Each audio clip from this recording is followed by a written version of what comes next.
Sanskrit dili ve kökeni günümüzden binlerce yıl öncesine dayanıyor. Sümerlerden de öncesine. Belki de dünyanın en eski dili diyebiliriz ve konu bu şekilde olunca Sanskrit dili bizlere inanılmaz anlatılar sunuyor. Kutsal olarak kabul edilen Veda kitabı barındırdığı anlatılarla resmen dünyayı şaşırtmaya devam ediyor. Aslında bu kaynak binlerce yıl yaşıyor fakat anlatıları düşünce boyutlarımızı aştığı ve elbette ki inanmamanın verdiği rahatlık sebebiyle görmemezlikten gelebiliyoruz.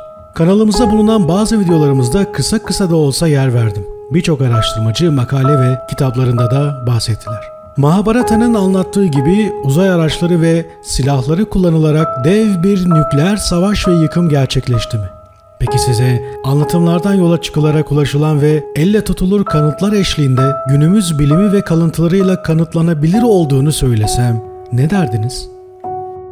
Hint kültüründe biliyorsunuz ki birçok inanç ve tanrı bulunuyor ve bu Hindistan'a nazaran Batı kültürü inançlarına tamamıyla uzak olsa da M.Ö. 5000 öncesi insanları nasıl oluyor da günümüzde yaşayan nükleer savaşların hemen hemen aynından bahsetmiş, hatta yazılı kaynak olarak bırakmış olabilirler? Gelin Sanskritçe yazılmış olan bu metinleri kısaca irdeleyelim. Belki de geçmişte neler olduğunu daha iyi anlayabiliriz.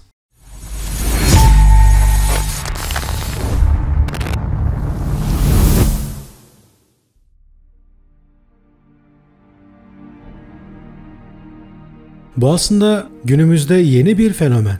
Karanlık ve gizemli geçmişimizde olmuş bir şeyi tekrar yaşıyor olabilir miyiz? Fizikçi Robert Oppenheimer şöyle düşünüyor. Trinitrit camının bir atom patlamasının kanıtı olup olmadığı sorulduğunda şöyle cevap veriyor. Günümüz nükleer patlamalarıyla aynıydı. Hindistan'ın tarihte çok eskilere dayanan geniş bir Sanskritçe metin koleksiyonu var. Şu an için bilim adamları sadece bunların gerçek yaşlarını tahmin edebiliyorlar. Bu anlatımlarsa bize eski insanlar hakkında her şeyi anlatıyorlar. Örneğin bu yazılar sayesinde onların nasıl yaşadıklarını biliyoruz. Çevrelerindeki dünyayı nasıl gördüklerini biliyoruz. Kim olduklarına ve inançlarına rağmen aynı zamanda durumlarını gösteren gizemli hikayeler koleksiyonuna da sahiptirler. Günümüzün en son teknolojisi binlerce yıl önce Hindistan'da kullanılıyordu. Hindistan'ın en uzun, en eski ve en popüler hikayelerinden biri Mahabharata, genellikle modern dünyayla ilişkilendirmediğimiz şeylerin canlı açıklamalarını içeriyor. Örneğin anlatımlardan biri Hindistan'daki önemli bir çatışmayı anlatıyor. Binlerce yıl önce Kuravalar ve Pandavalar arasındaki savaş, kulağa o kadar modern gelen araçlar ve silahlar kullanılarak çözülmüş görünüyordu ki, bugünün dünyasında uzak geçmişte olduğundan daha çok günümüzdeymiş gibi görünüyor. Bu yazılanların kesin tarihini saptamak oldukça zor. Bununla birlikte astronomik verilere ve Mahabharata döneminin sonlarına doğru gerçekleştiği düşünülen Sarasvati Nehri'nin kurumasına dayanarak muhtemelen M.Ö. 5000 civarında bir zaman dilimine çıkıyoruz. Mahabharata genellikle Astra'yı temsil eder. Bu da doğada olağanüstü bir silah anlamına gelir. Sanskritçe'de bunlardan çok daha fazlası vardır ve her birinin kendine has özellikleri bulunuyor. Örneğin Fazdart bir reflektör tipi bir cihaz olarak tasarlandığı ve anlatıldığı görülüyor. Cihaz etkinleştirildiğinde bir ışık hüzmesini herhangi bir hedefe odaklayabilir ve hemen odaklandığı ve fırlatıldığı bölgeyi anında yutabilir. Aslında birçok kişi bu silahların hayali olmadığına inanmakta zorlanacak olsa da tüm şehirleri dümdüz etme gücüne sahiptirler.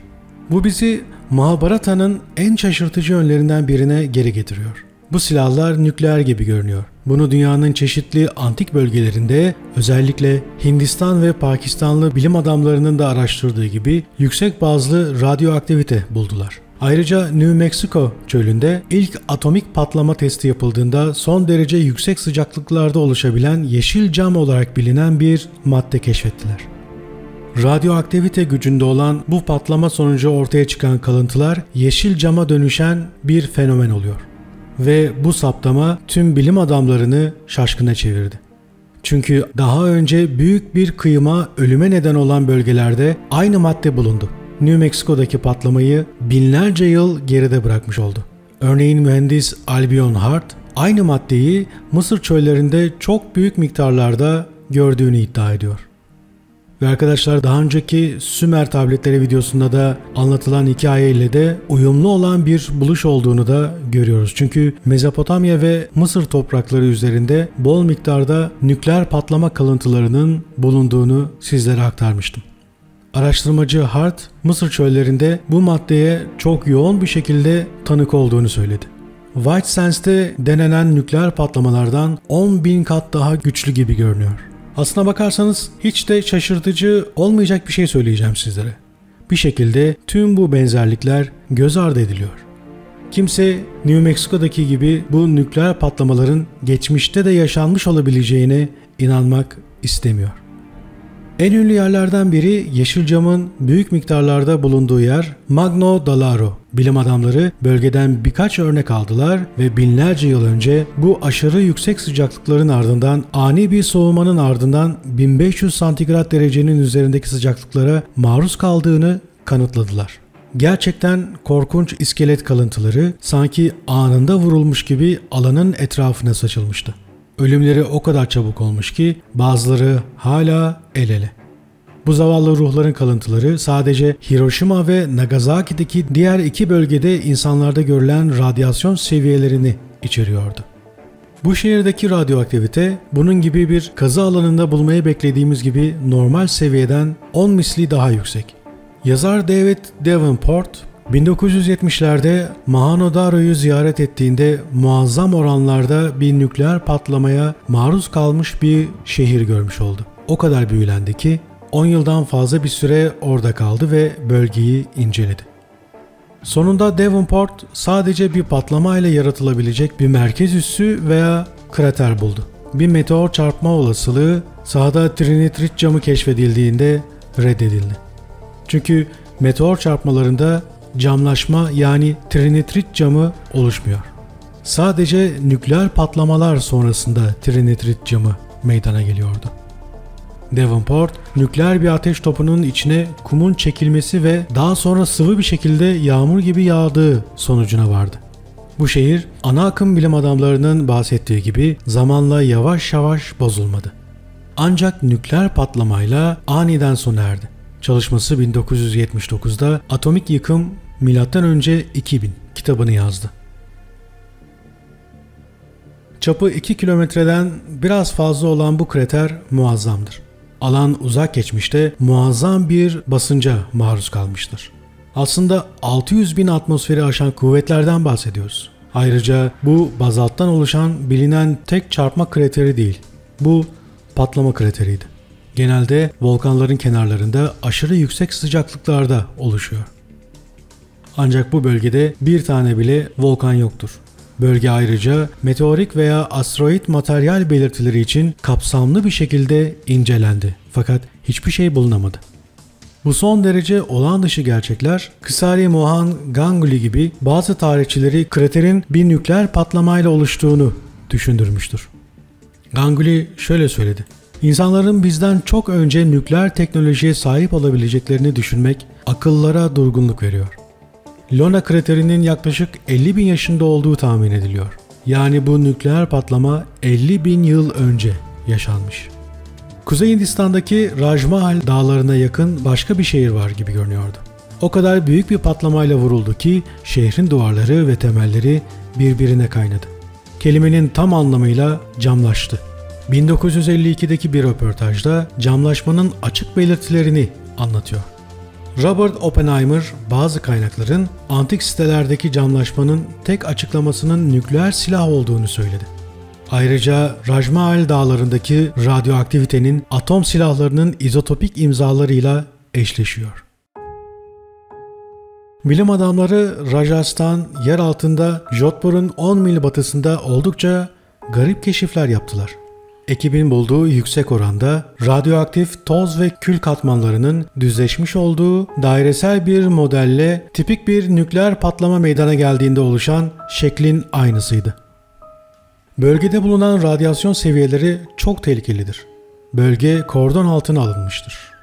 Ve merhum arkeolog George Francis Tyler burada bulunan radyoaktif külün inanılırlık kattığını söyledi. Ayrıca yakınlardaki tapınaklarda şehrin eski insanlarının kendilerine doğru gelen büyük bir ışıktan korunmak için dua ettiklerini gösteren oymalar var. Tyler hiç şüphesiz bu ışık bir tür nükleer silahtı diyor. Bu gelişmiş silahlar gelişmiş medeniyetlerin olduğunu gösteriyor. Uzak geçmişte bu bölgelerde yaşadı ve inanılmaz derecede güçlü teknolojilere erişti. Mahabharata kitap 16 bu çizgilerle başlıyor. Küçük kaya parçaları hala her yönden esiyordu. Ve ufuk Büyük Mahabharata Savaşı'ndan 36 yıl sonra sürekli bir sisle kaplandı. Güneş, toz ve yanık kokusuyla kaplıydı. Gökten yeryüzüne kömür yağıyordu. Aslında birkaç şey bu fenomeni açıklayabilir. En bariz volkanik aktivite veya kuyruklu bir yıldızın çarpması. Jeolojik bilgilere dayanarak Hindistan 100.000 yıldan fazla bir süredir doğasının volkanik patlamalarına maruz kalmamıştır. Peki kuyruklu yıldız çarpması? Söz konusu o dönemde düşmüş olabileceğini düşünsek bile herhangi bir şekilde hiçbir krater kalıntısı bulunamadı. Mahabharata'dan başka bir alıntı, savaşçıların ve fillerinin nasıl küle dönüştüğünü açıklıyor. Kalıntılarının kuru yapraklar gibi sürüklendiğini söyleyerek sona eriyor. Pasajlar atomik bir patlamaya oldukça benziyor. Daha önce bahsedilen Kisari Mohan Ganguly, Sanskrit destanı Mahabharata'nın İngilizceye tam çevirisini sağlayan ilk yazardı. Ganguly, eski şiirin özellikle tahta nükleer tipte çok sayıda silah içerdiğine inanıyor. Frava bölümünün en güçlülerinden biri Samva tarafından Davishes'e karşı savaşta kullanıldı. Viman olarak bilinen bir makinede uçan zambayla başlar. Bu destansı şiirde bahsedilen sayısız uçan makineden sadece biri. Zamva düşman şehirlerinin üzerinde uçarken tek bir mermi ateşler. Demir yıldırım olarak anılır. Silah o kadar büyük bir patlamaya neden olur ki Mahabharata onu tüm evrenin gücüne sahip olarak tanımlar. Anlatı modern zamanlardaki nükleer patlamayla çok iyi eşleşiyor. Daha sonra aynı hikayede saçlarını ve tırnaklarını duyarız. Hayatta kalanlar düşmeye başladı. Yiyecekleri artık yenilebilir değildi. Kuşlar beyaza döndü ve çömlekler toza dönüştü. Tüm bu etkiler bir nükleer patlamanın ardından beklenebilecek şeyler.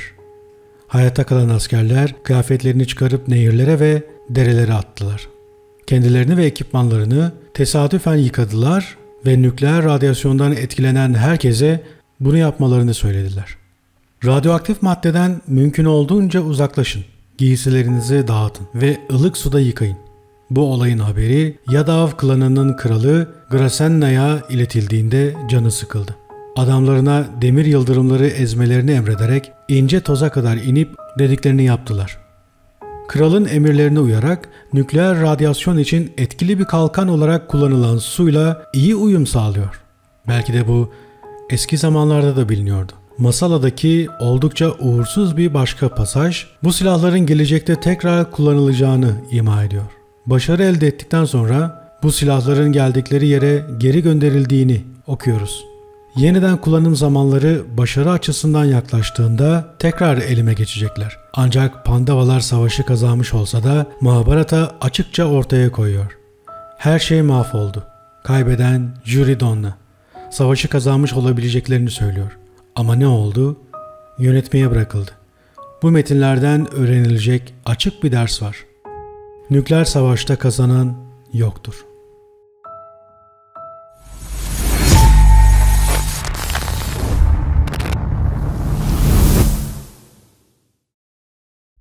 İsterseniz gelin enine boyuna Mahabharata'yı incelemeye başlayalım. Yaklaşık 100.000 beyitten oluşan şiir, İlyada ve Odiseya'nın toplamının 7 katı kadar uzunluğunda. Toplam 18 bölüme ayrılıyor. Bu bölümlerin sonunda da Tanrı Hari ile yani Krishna ile ilgili Harivamsha yani Tanrı Hari'nin soy ağacı başlıklı bir ek yer alır. Şiirin yazarı olduğuna inanılan bilge Vyasa, daha güçlü bir olasılıkla var olan malzemeyi derleyen kişi. Destanda ana olay olarak yer alan savaşın tarihi de M.Ö. 1302 olarak geçmekle birlikte çoğu tarihçiye göre bundan çok daha geç bir döneme ait. Şiir M.Ö. yaklaşık 400'de bugünkü biçimini almıştır. Destan iki prensten büyüğü olan Dhritarashtra'nın kör olması nedeniyle babası öldüğünde krallığın kardeşi Pandu'ya geçmesiyle başlıyor. Pandu daha sonra çileci keşiş olmak için krallıktan vazgeçince taht Dhritarashtra'ya kalır. Pandu'nun oğulları olan Pandava kardeşler yani Yudhishthira, Bhima, Arkuna, Nakula ve Sahadeva. Kuzenleri Kauravalarla birlikte sarayda büyürler. Ama Kauravalarla aralarında doğan düşmanlık ve kıskançlık yüzünden babaları ölünce krallıktan ayrılmak zorunda kalırlar. Sürgündeyken 5 kardeş Draupadi ile ortaklaşa evlenir ve hep dost kalacakları kuzenleri Krishna ile karşılaşırlar. Daha sonra geri dönerek bölünmüş krallıkta refah içinde birkaç yıl geçirirler. Ama büyük kardeş Yudhishthira'nın Kauravaların en büyüğü Duryodhana'ya Bizzar oyununda yenilmesi üzerine 12 yıl daha ormanda yaşamak zorunda kalırlar. İki aile arasındaki kavga Kurukshetra bölgesindeki bir dizi savaşla sürer. Bütün Kauravalar yok edilir, galip gelen Pandavaların tarafındaysa yalnızca 5 kardeşle Krishna hayatta kalır. Bir avcının Krishna'yı geyik sanarak yanlışlıkla vurmasından sonra 5 kardeş, Draupadi ve kendilerine katılan bir köpekle birlikte Indra'nın cennetine doğru yola çıkarlar. Yolda birer birer ölürler. İnançların ve bağlılığın sınandığı bir olaydan sonra Yudhishthira ebedi mutluluğu yaşamak üzere kardeşleri ve Draupadi ile bir araya gelir. Bu destan aslında bir şiirdir ama çok büyük ve karmaşık bir şiir külliyatı olarak düşünülebilir. Sözcük sayısı Mesnevi'den çok daha ötededir.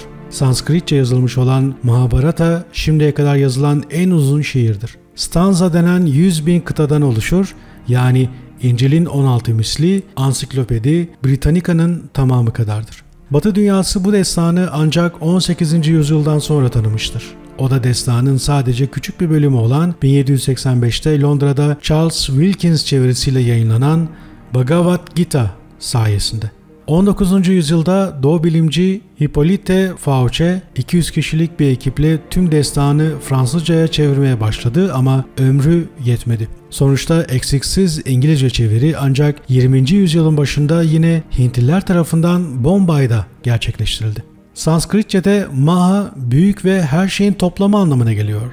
Bharata bir bilgeliğin tanımıdır.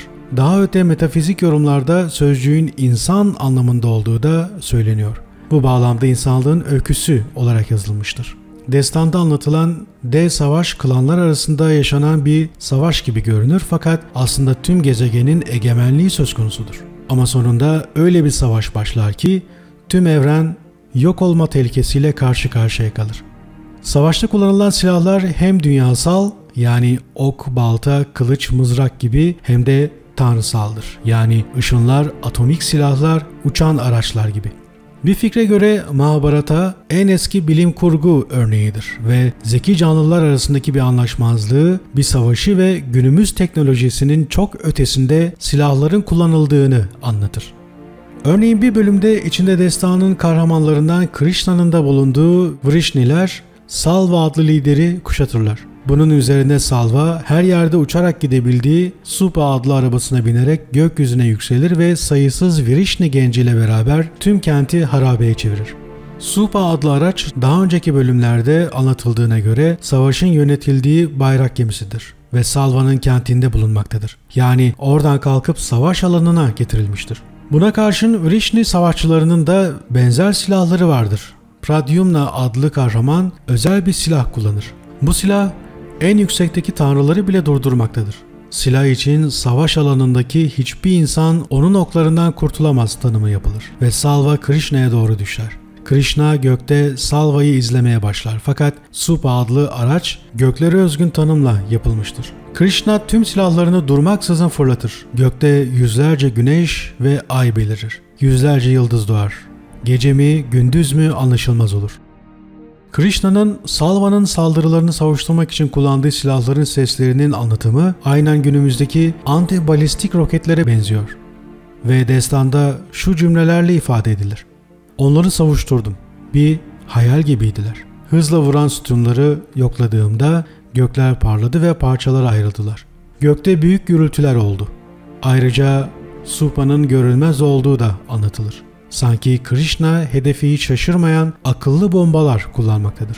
Bu arada atılan bir okun yani roketin sesiyle savaşçılar ölürler. Salva'nın askerleri, Danavalar acı çalıklar atarak yerlere düşerler. Onları güneşe benzer parlaklığı olan okların sesi öldürür. Sauba kaçmak için saldırıya kalkışır. O zaman Krishna özel ateş silahını kullanır. Bu silah güneş şeklinde halesi olan bir disk şeklindedir. Ve disk Sauba'yı ikiye böler. Kent gökten yere düşer ve Salva ölür. Bu olay Mahabharata'nın sonudur. En garip silahlardan birisi Pradyumna'nın kullandığı özel oktur. Bu okun öldürücü gücünden hiç kimse, hatta tanrılar dahi kurtulamaz. Agneya'nın kullandığı silahsa alevli ama dumansız ateş okudur. Yoksa ok yerine ışın mı demek daha doğru olur? Derken bir an savaş alanına bir karanlık yayılır. Kimse çevreyi göremez ama henüz gece değildir. Çok sert ve kavurucu bir rüzgar başlar. Bulutlar kükrer, toz ve çakıl taşları yağmaya başlar. Doğa dengesini yitirir. Güneş gökte sallanır. Dünya titrer. Korkunç silahtan yayılan kavurucu sıcaklık her şeyi yakmaya başlar. Filler alev içinde çılgınlar gibi oradan oraya koşuştururlar. Diğer canlılar buruşarak yere düşerler. Vahşi ışınlar gökten yağmur gibi yağar. Ve ateş fırtınasının yanı sıra Guka'nın silahının sesini duyanlar da ölürler. Bütün bunlar sanki nükleer bir patlamanın yanı sıra radyoaktif çöküntünün birebir tarifi gibi. Gurka'nın çok hızlı ve güçlü bir Vimanası vardır. Vishnilerin ve Andhakaların 3 kentine uçar ve saldırır. Evrenin tüm gücünü taşımaktadır. Duman ve ateş sütunları fışkırtır. On binlerce güneş parlaklığında ışınlar yayarak yükselir. Vimana'nın demir şimşek diye tanımlanan bir silahı vardır. Her iki aşiretten sayısız insanı ve kentlerini küle dönüştürür. Cesetler tanınmayacak kadar yanarlar. Ölmeyenlerin saçları ve tırnakları dökülür. Çanaklar, çömlekler kendi kendilerine kırılırlar. Yiyecekler zehirlenir. Kaçmaya çalışan savaşçılar ve eşyaları küllerle yıkanmaktadırlar. Peki nedir bu silahlar? Ne tür silahlar ki bunca zaman önce günümüze ait etkiler ortaya çıkarıyorlar? Başka hiçbir medeniyetin mitolojik kaynaklarında bunun gibi detaylı bir tanımlama bulunmuyor. Yıldırımlar vardır, şimşekler vardır ama ötesi yoktur. Bunu anlamak şu anda mümkün değil elbette. Belki ileride. Destanda anlatılan olaylar gerçek midir? Yani fiziksel midir? Yoksa metafizikçilerin yaklaşımıyla simgesel midir? Simgesel olsa bile bunca tanımlamayı nasıl yapabilirler? Asya ve Güney Asya kaynaklı çeşitli metinlerde uçan araçların varlığından ve göksel cihazlardan söz edilir. Hint ve Çin halk öykülerinde ve sanatçıların çizimlerinde göklerde seyahat etmek için yapılmış araçlar yer alıyor. Kaynaklardaki farklılıklar dikkat çekecek kadar büyüktür. Anlaşılmaz aygıtlar olduğu gibi temel uçuş prensiplerine göre yapılmış ahşap araçlar da vardır. Taoist masallar sık sık göklerde uçan ölümsüzleri anlatırlar. Şian adlı bu araçları yöneten ölümsüzlerin özgün ilahi güçleri vardır. Onlar tüylüdürler. Tao rahipleri onlara tüylü rahipler, Yuke diyorlardı. Feitian yani uçan ölümsüzlere Çin mitolojisinin sayısız yerinde rastlanır. Uçan araçlar belki de bu tür teknolojik araçlardır ama yönetenler acaba insanlar mıdır? 2. yüzyılda yazılmış bir şiirde uçan ejderhaların yönettiği gök arabalarından açıkça söz edilir. Elimizde uçan araçların yapımlarını ve gelişimini anlatan sayısız öykü var. Örneğin 11. yüzyılda Brihat Kat Alokasamgraha adlı bir marangozun uçan bir araç yapmaya çalıştığını görüyoruz. Benzer bir öykü eski Yunan'da vardır. 7. yüzyıldan kalma bir Yunan metninde mahkumları toplayan ve konuşabilen uçan bir araçtan söz edilir. Bu araç mekaniktir ve havada durabilmektedir. Bu bilgileri Clive Hart'ın 1985'te Berkeley Üniversitesi'nde yayınlanan The Prehistory of Flight adlı kitabının çeşitli batı kaynaklarına göre uçan makinelerin kronolojik listesi bölümünde buluyoruz. Uçmakla ilgili bilimsel onaylı en eski kaynaklar oluşturulurken insan yapısı kanatların gelişimi temel disiplin olarak izlenmiştir ama bu doğru değildir. Vimanalar bir yana antik Çin, Kore ve Hint kaynaklarında insan taşıyan çok daha karmaşık gök araçlarından söz edilmektedir. Roma İmparatorluğu olarak tanımlanan devletin Kuzey Hindistan ve Pakistan'daki geçmişi en azından 15.000 yıllıktır. Bu uygarlık çok büyük bir nüfusa sahipti. Kültür düzeyi yüksekti. Kalıntılarına Pakistan'daki Kuzey ve Batı Hindistan'ın çöllerinde rastlanıyor. Rama, aydınlanmış rahip kral. Bu kentleri yönetiyordu. Rama'nın 7 büyük kenti klasik Hindu metinlerinde 7 Rishi kenti olarak geçiyor. Antik Hint metinlerinde uçan araçlara vimanalar denmekte. Destanlara göre vimanalar 2 katlıdır. Daire biçimindedirler, kubbelerinde bir giriş tüneli vardır. Yani tam anlamıyla bir uçan daireye benzerler. Rüzgar hızıyla uçarlar ve melodik bir ses çıkarırlar. Vimanaların 4 türü vardır. İnanılmaz ama bazıları tabak şeklinde. Bazıları ise uzun silindir şeklindedirler, yani sigara gibi. Vedalar antik Hindu şiirlerdir. Bilinen en eski Hindu metinler olarak tanımlanıyorlar. Vedalarda vimanalar çeşitli şekil ve boyutlarda 2 tür olarak anlatılır. Anyodhra vimananın 2 motoru veya sistemi vardır. Elephant Vimana ise daha gelişmiş bir araçtır. Ayrıca kral balıkçı, iblis adlı ve başka hayvan adlarının da verildiği vimana türleri de anlatılıyor. Göründüğü kadarıyla Mahabharata çağına göre akıl almaz bir teknolojiyi ve bir atom savaşını bize anlatıyor gibi. Birçok araştırmaya göre kaynaklarda bir değişiklik ya da tahrifat yoktur. Bu savaşta açıkça fantastik silahların, uçan araçların kullanıldığı anlatılır.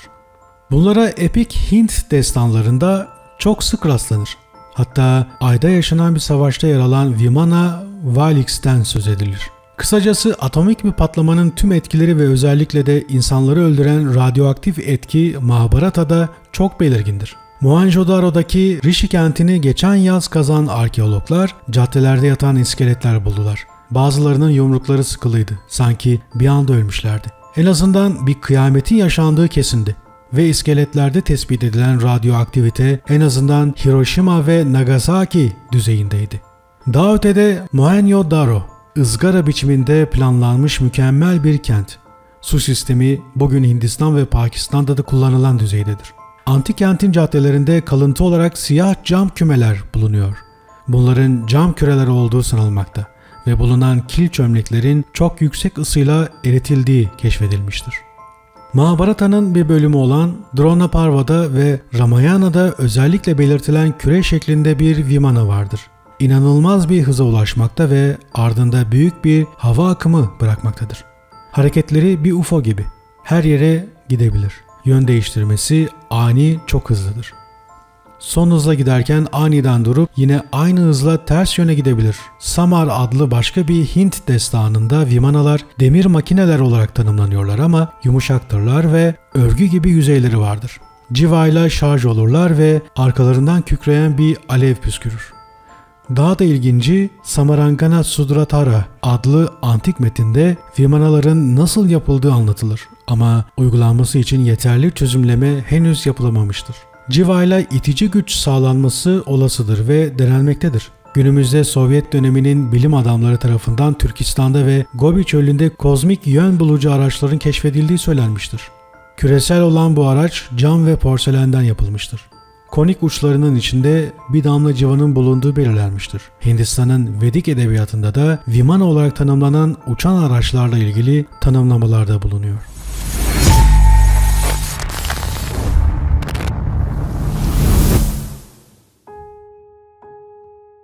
Bunlar ikiye ayrılıyorlar. İnsan yapısı olan ve kuş benzeri kanatlarla uçan araçlar.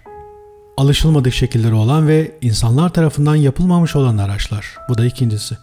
İlk gruba giren araçlar Orta Çağ tarzında Sanskrit dünyanın mimarisine uygun otomatik askeri kuşatma araçları ve diğer mekanik aygıtlarla eş düzeydedirler. İkinci gruba giren araçlarsa Rigveda, Mahabharata, Ramayana ve Puranalarda tanımlanan UFO'ları anımsatan araçlardırlar. Alvin Lawson bu konuda şöyle bir açıklama yapıyor. Vimanaların yapısı akla UFO'ların sürekli değişen günlük doğasını getirmekte. Yetenekleri geleneksel fizik yasalarının ötesinde. İtalyan bilimci Dr. Roberto Pinotti 12 Ekim 1988'de Bangalore'de yapılan Dünya Uzay Konferansı'nda yaptığı konuşmada Hindu antik metinlerinde tanrılarla kahramanlar arasında yapılan bir savaşın anlatıldığını belirtti. Pinotti metinlere bir destan olarak bakılmamasını istiyor ve göklerde pilotların kullandığı silahlı uçan araçlarla yapılmış bir savaşın açıkça anlatıldığına dikkat çekiyordu. Kullanılan silahlar savunma ve saldırı amaçlıydılar. 7 ayrı tipte mercek ve aynı sistemlerini içermekteydiler. Örneğin pilotları kötü ışınlardan koruyan Pinjula Mirror bir görsel aynaydı. Marika adlı silahla düşman araçları vuruluyordu. Sonuçta Doktor Pinotti bu antik silahların bugün kullandığımız lazer teknolojisinden çok farklı olmadıklarını iddia ediyor ve araçlarda somak adları verilen özel ısı emici metaller kullanılmış olmalı diyordu. Pinotti'ye göre tanımlanan itici güç prensibi elektriksel ve kimyasal olmalıydı ama güneş enerjisinin kullanımı da çok ileri düzeydeydi. Diğer bilimciler Pinotti'nin kuramını daha ileri götürerek araçların bir tür civa iyonlu itici güç sistemiyle çalıştığını varsaydılar. Pinotti, Vimanaların binlerce yıl önce var olduklarını belirtirken modern UFO'larla olan benzerliğe de dikkat çekiyordu ama Hindistan'da unutulmuş bir uygarlık vardı. Hindistan, Missouri'de bulunan Uluslararası Sanskrit Araştırma Akademisi'nin direktörü olan G.R. Josier, 25 Eylül 1952'de yaptığı bir açıklamada 7000 yıllık yazmalarda çeşitli tiplerde uçan araçların yapımlarının anlatıldığını söylemişti. Bu özel yazmada 3 tip Vimana vardı: Rukma, Sundara ve Shakuna. Yaklaşık 500 dörtlükte karışık detaylar veriliyor. Metallerin seçimi ve hazırlanması anlatılıyordu. Ayrıca yazmada çeşitli Vimana türlerinin parçaları tanımlanıyordu. Yazma 8 bölümdü ve bir hava aracının yapım planlarının yanı sıra su altında da gidebilen veya bir duba gibi su yüzeyinde durabilen Vimana planlarını da içeriyordu. Bazı stanzalarda ise pilotların nitelikleri ve eğitimleri anlatılıyordu. Diğer Hindu destanları ve kutsal metinlerinde bu araçlar şu şekilde anlatılıyor. Puspaku adlı araç güneşe benziyordu ve kardeşime aitti. Onu güçlü Ravan'dan almıştı. Uçuyordu ve mükemmeldi. İstenilen her yere gidiyordu. Lanka kentinin göklerinde uçarken parlak bir buluta benziyordu. Bhaktivedanta Swami Prabhupada Krishna. Uçan araç mükemmeldi. Şeytan Maya tarafından yapılmış ve bir savaş için gereken tüm silahlarla donatılmıştı. Hayal edilmesi ve anlatılması imkansız bir araçtı. Görünmezlik özelliğine sahipti. Oturulan yerde koruyucu bir şemsiye ve serinletici güç vardı. Mihrace Bayi'nin çevresinde kaptanları ve kumandanları bulunuyordu. Geceliğin gökte yükselen bir ay gibi görünüyor, her yönü aydınlatıyordu. Pushpaka bir gök arabasıydı. İnsanları Ayodhya kentine taşıyordu. Gök bu harika uçan araçlarla doluydu. Gece karanlığında yaydıkları sarımtırak göz kamaştırıcı ışık göğü aydınlatıyordu. Vata'nın arabası ne görkemli. Gök gürültüsü gibi ses çıkarıyor. Göklere dokunuyor. Parlak bir ışığı var. Kırmızı göz kamaştırıcı ve alev gibi. Bir girdap gibi dönerken dünyanın tozunu kaldırıyor. Rig Veda. Bir zamanlar Kral Chitaketu kendisine Tanrı Vishnu tarafından verilen parlak ve ihtişamlı bir uçan araçla dış uzaya yolculuk yapar ve Tanrı Shiva'yı görür. Oklar, ışınlar Shiva tarafından yollanır.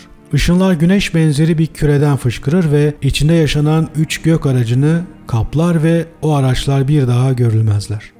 Elimizde var olan bunca somut bilgiye rağmen bu metinlerde anlatılan savaşlara ve savaşta kullanılan ve üstün bir teknoloji göstergesi olduğu yüksek ihtimal olan araçlara ve silahlara sadece mitoloji deyip geçmek nedenli doğru olur?